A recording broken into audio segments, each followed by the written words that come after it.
नमस्कार and welcome you world affairs. मैं प्रशांत Dhawan. Now recently आपने सुना होगा कि सलमान रुश्दी पर एक अटैक हुआ है यूएस में, और इसको लेकर दुनिया भर के वर्ल्ड लीडर्स ने आलोचना करी है। यहाँ पर आप देख पाओगे ये ट्वीट है यूके के current prime minister Boris Johnson की। बहुत ही जल्द ये अपनी कुर्सी छोड़ देंगे, मगर फॉर द टाइम बीइंग ये अभी भी हैं यूके के प्रधानमंत्री। ये यहाँ पर कह रहे हैं कि इनको बहुत दुख लगा है कि सर सलमान रुश्दी पर अटैक किया गया। जी हाँ, ये एक्चुअली सर सलमान रुश्दी हैं।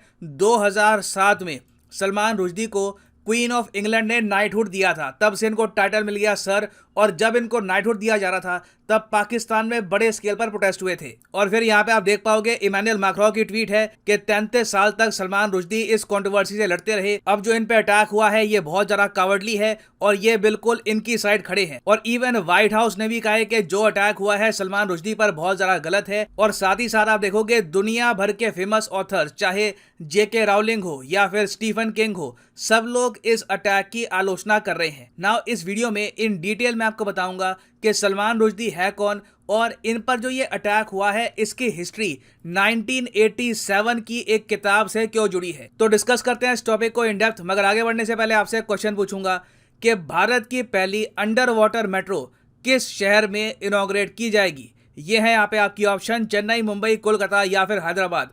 हाल ही में इस पर बहुत आर्टिकल पब्लिश हुए हैं कि ये अंडर वाटर मेट्रो जून 2023 तक कंप्लीट हो जाएगी। तो कमेंट सेक्शन में करो उत्तर। सही आंसर मैं आपको दूंगा वीडियो के अंत में। ओके, तो यहाँ पर आप देख पाओगे ये हैं सलमान रुश्दी। इनका जन्म हुआ था इंडिया में इन 1947, मगर जो इनकी पढ़ाई है बाद में वो ज्यादातर हुई है यूनाइटेड किंगडम में। और इन्होंने ओवर द इयर्स बहुत सारी आइकॉनिक किताबें लिखी हैं। फॉर एग्जाम्पल 1981 में इनकी एक बहुत ही फेमस किताब आई थी मिडनाइट्स चिल्ड्रन के नाम से। इस किताब को उस साल का बुकर प्राइज मिला। और उसके बाद भी इनकी बहुत सारी किताबें आई जिसको दुनिया भर में सराहा गया, चाहे यूएस हो, यूके हो, इवन एशिया में, यूरोप में इनकी काफ़ी बड़ी फॉलोइंग बन गई थी। उसके बाद देखिए 1987-88 के बीच में इन्होंने एक किताब लिखी जिसका नाम था द सैटेनिक वर्सेस।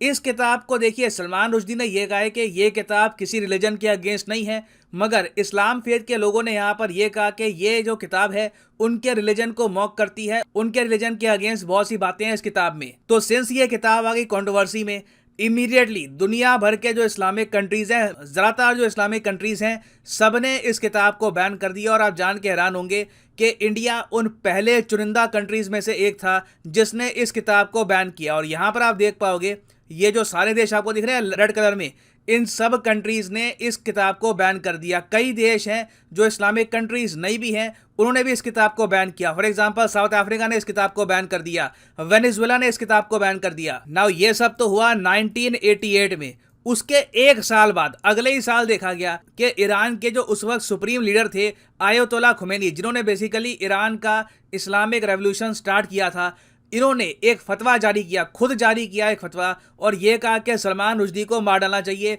क्योंकि सैटेनिक वर्सेस इस्लाम के अगेंस्ट एक बुक है। तो उसके बाद 1990 से लेकर 2000 तक सलमान रुश्दी को यूके की सरकार ने छुपा कर रखा अपने देश में। इनको दी गई एक अलग आइडेंटिटी जिसका नाम था जोसेफ एंटोन। इनको ये कहा कि आप अगर सलमान रुश्दी के नाम से बाहर निकलोगे, किसी होटल में, रेस्टोरेंट में करवाओगे रिजर्वेशन, कोई क्रेडिट कार्ड लोगे तो आपको दिक्कत हो जाएगी। तो इनकी कंप्लीटली न्यू आइडेंटिटी क्रिएट करी यूके ने जिसका नाम था जोसेफ एंटोन। तो 10 साल तक रहे ये अंडरग्राउंड, क्योंकि डर यही था कि अगर ये बाहर आ जाते हैं एज सलमान रुश्दी तो कोई ना कोई इनको मार देगा। और बाद में देखिए 2012 में ना इन्होंने अपना जो ये टाइम था वाइल बीइंग अंडरग्राउंड, इस पर एक अलग से किताब लिखी जिसका नाम है जोसेफ एंटोन ए मेमोयर।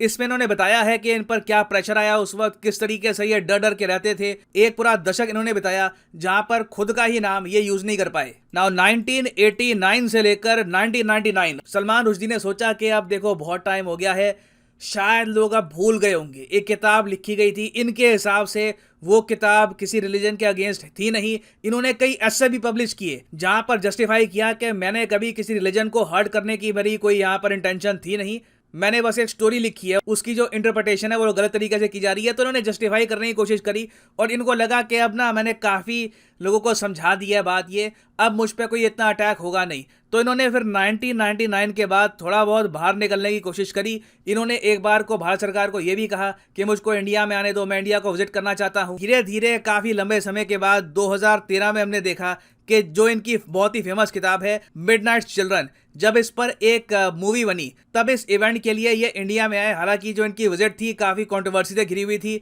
इनको हाई सिक्योरिटी दी गई, मगर हमेशा आप कह लीजिए इनका इंडिया से एक लगाव रहा है। अभी मोस्ट रिसेंटली जो इनकी किताब आई है विक्ट्री सिटी, ये भी इंडिया पे ही बेस्ड है। ये किताब रिलीज होगी 2023 में, और कई मीडिया रिपोर्ट्स ये भी बता रही हैं कि 2021 के आसपास तो सलमान रुश्दी को ये लगा कि सैटेनिक वर्सेस वाला केस अब इतना पुराना हो चुका है, 1988-89 की बात है, 33 साल हो चुके हैं, अब शायद मुझे इतनी सिक्योरिटी की आवश्यकता भी नहीं है। तो इन्होंने ब्रिटिश गवर्नमेंट को, यूके की सरकार को ये कहा कि देखिए अब मुझे इतनी सिक्योरिटी आप दो भी मत, मैं ठीक हूँ, आई एम फाइन। ज़रा सिक्योरिटी होती है तो मुझे प्रॉब्लम भी आती है। मगर रिसेंटली हमने देखा कि 33 साल बाद भी कई लोग हैं जो सैटेनिक वर्सेस को भूले नहीं हैं। 12 अगस्त 2022 को सलमान रुश्दी पर अटैक किया गया न्यूयॉर्क में, और जिस आदमी ने अटैक किया है वो बताया जा रहा है कि ईरान ओरिजिन का है, इसका नाम है हादी मातर। अब यहाँ पे आपको समझना होगा, जो मेन फतवा निकला था सलमान रुश्दी के अगेंस्ट, ये निकला था ईरान की तरफ से। ईरान के जो सुप्रीम लीडर हैं उन्होंने खुद ये फतवा जारी किया था। तो डेफिनेटली ये आदमी ईरान का है, तो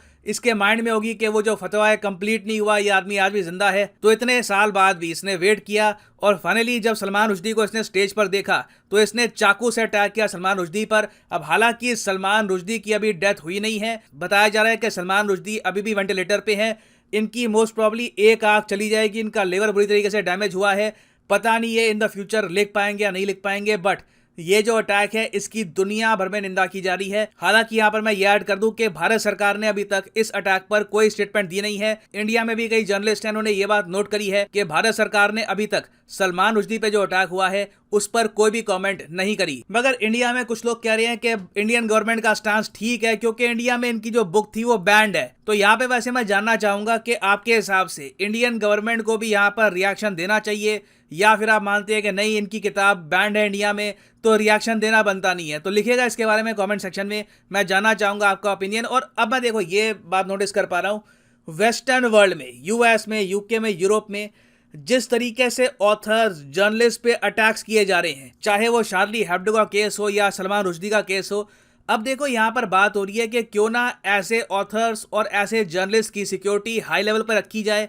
और कभी भी इनकी सिक्योरिटी कम ना हो। और साथ ही साथ ये भी इंश्योर किया जाए कि जब ऐसे ऑथर्स और जर्नलिस्ट पे अटैक होता है तब सारा वेस्टर्न वर्ल्ड इनके साथ मिलके खड़ा हो। क्योंकि जो वेस्टर्न कंट्रीज है इनका मेन सिद्धांत ये है कि we should be able to criticise all religion. तो ये इनका यहाँ पर थॉट है। तो अभी देखना होगा कि क्या इंडियन गवर्नमेंट बाकी वर्ल्ड लीडर्स के साथ यहाँ पर निंदा करती है इस इवेंट की, या फिर इंडियन गवर्नमेंट बिल्कुल इग्नोर करेगी इस इशू को। देखना होगा, it will be interesting to see. यार वापस जाते हैं अपने क्वेश्चन की तरफ कि इंडिया की पहली अंडर वाटर मेट्रो ये इनॉग्रेट की जाएगी किस शहर में? तो सही उत्तर यहाँ पे है option C, the city of Kolkata. जी हाँ, इंडिया की पहली अंडर वाटर मेट्रो ट्रेन ये जून 2023 में कोलकाता में तैयार हो जाएगी। और फाइनली यहाँ पर मैं ये भी ऐड कर दूं कि लाइफ में अगर आप एक बार प्रॉपरली यूपीएससी एग्जाम की तैयारी करना चाहते हैं, किसी भी एग्जाम की तैयारी करना चाहते हैं, चाहे आईआईटी हो, बैंक हो, तो सिंपली जाइए कमेंट सेक्शन में। कमेंट सेक्शन में आपको मिलेगी ये पिंड कमेंट, और यहाँ पे आप परचेज कर सकते हैं the course of your choice. For example let's say आप प्रिपेयर कर रहे हैं फॉर यूपीएससी, क्लिक करिए यूपीएससी पर और यहाँ पे आपके सामने खुल जाएगा ये पेज, और यहाँ पे आप परचेज कर पाएंगे UPSC course for 36 month as well.